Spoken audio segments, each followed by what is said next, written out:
ఏదైతే చెప్పామో అది అమలు చేస్తాం అధ్యక్ష. మీరు కూడా 2019వ సంవత్సరంలో 12,500 రూపాయలు రాష్ట్ర ప్రభుత్వం తరఫున రైతుకి ఇస్తామని చెప్పి స్పష్టంగా మేనిఫెస్టోలో మీరు పెట్టారు. అధికారంలోకి వచ్చిన తర్వాత కేంద్ర ప్రభుత్వం ఇచ్చినటువంటి 6,000 వీళ్ళు ఇచ్చినటువంటిది కలిపి 13,000 రూపాయలు ఇచ్చారు అధ్యక్ష. మేము కూడా మేనిఫెస్టోలో చెప్పాం, మీటింగ్ లో చెప్పాం, లేదా వీడియోలు మీకు పంపిస్తాం.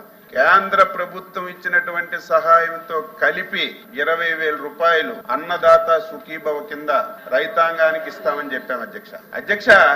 రైతులకి ఈ ఒక్క అన్నదాత లేకపోతే రైతు భరోసా కిందో 10,000 20,000 సంవత్సరంకి ఇచ్చిస్తే రైతు బాగుపడ్డ అధ్యక్ష. 5 సంవత్సరాలు అధ్యక్ష, ఇది వాస్తవం, మీరండి మళ్ళీ మాట్లాడండి. 5 సంవత్సరాలు అధ్యక్ష, ఓన్లీ ఈ రైతు భరోసా కింద ఈ డబ్బులు వేయడం తప్ప వ్యవసాయ శాఖలో ఏ ఒక్క కార్యక్రమం చేయలేదు అధ్యక్ష. నేను మొన్న చెప్పాను, మళ్ళీ చెప్తున్నాను, చెప్పాలి మాట మాటకి. సాయిల్ టెస్టింగ్ గాని, రైతులకు ఒక పరికరం గాని, ఇన్సూరెన్స్ గాని ఏ ఒక్క కార్యక్రమం చేయలేదు అధ్యక్ష. మేము ఆ విధానం కాకుండా రైతుకి ఏదైతే 20,000 రూపాయలు ఇస్తామని చెప్పాం అది ఇస్తున్నాం.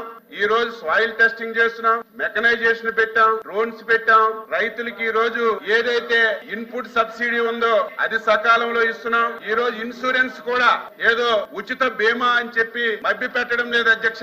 ఈ రోజు బీమా ఎవరు కట్టారో తెలియడం లేదు, ఎవరికి వస్తుందో తెలియడం లేదు. అందుకే మొన్నే చెప్పాను, 1.5% రైతులు సహకారం తీసుకుని కేంద్ర రాష్ట్ర ప్రభుత్వం కలిపి బీమా కూడా చేశామని స్పష్టంగా చెప్పాను అధ్యక్ష.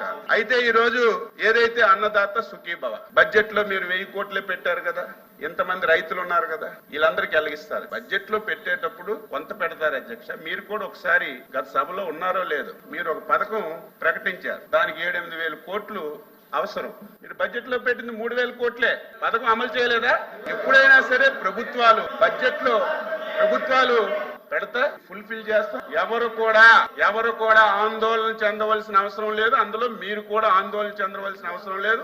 మేము ఇది పెట్టాం, విధి విధానాలు కూడా రూపొందిస్తున్నాం. తప్పనిసరిగా వీలైనంత తొందరగా ఏదైతే 20,000 రూపాయలు మాటిచ్చామో ఆ అన్నదాత సుఖీభవ కింద రైతులందరికీ ఇస్తాం అధ్యక్ష.